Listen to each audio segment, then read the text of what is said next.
I'm David Collins.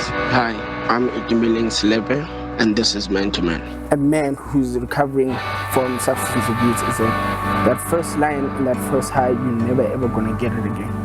You constantly chasing it. I think we have to look at the reality that substance abuse and substance use are two very different things. Environmentally, substance misuse comes in where we look at the actual environment that people are in. So if we're in a stressful environment, a violent environment, environments where people have actually gone through trauma, etc., these are predicators of actual substance misuse later on in life.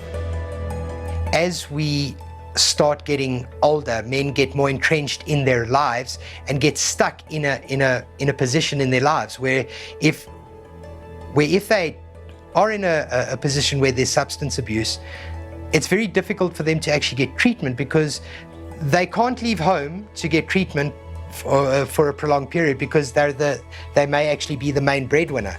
So they oftentimes, I call it the silent disease. They suffer in silence because they believe that they can fix this all themselves.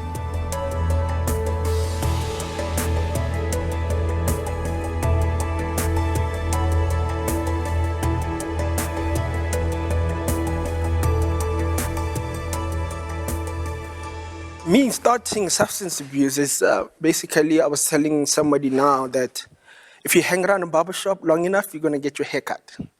You know, I was sitting with people who were doing all these things and I was thinking, nah, not me. None of this stuff. I was a goody-goody. I think this was in 2004.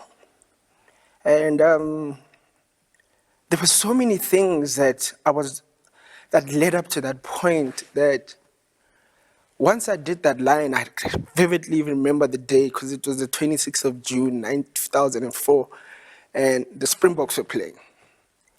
And I got super drunk. And then this guy says, nah, man, I've got something that will sort you out quickly. I'm like, no, I'm fine, but I had to get home now. So he had the stuff, and then he owned the hotel. So in this hotel, we went upstairs into this room. That feeling, I have never felt it ever again.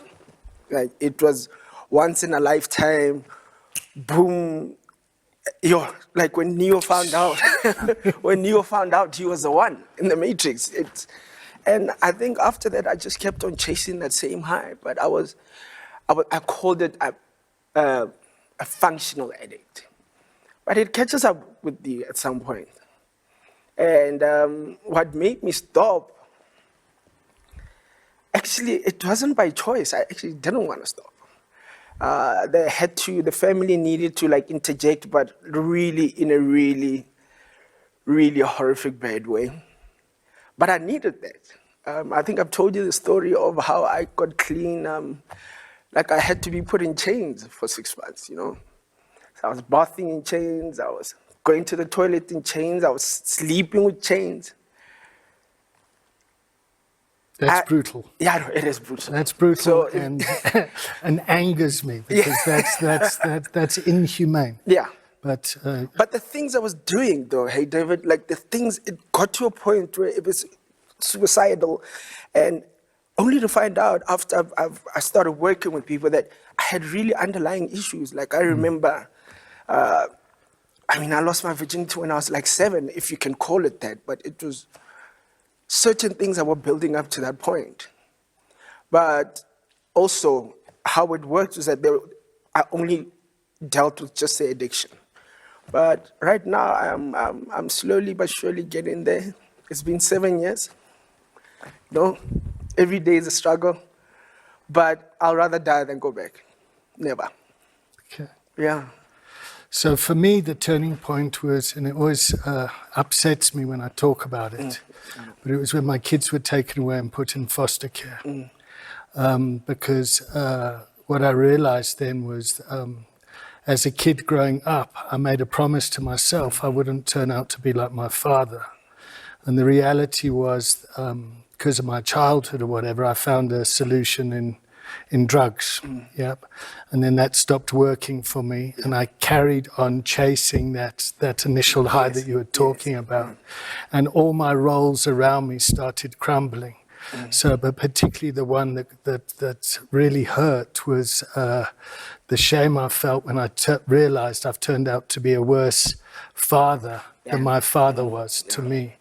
And it was a very humbling, shaming process for me, that realization.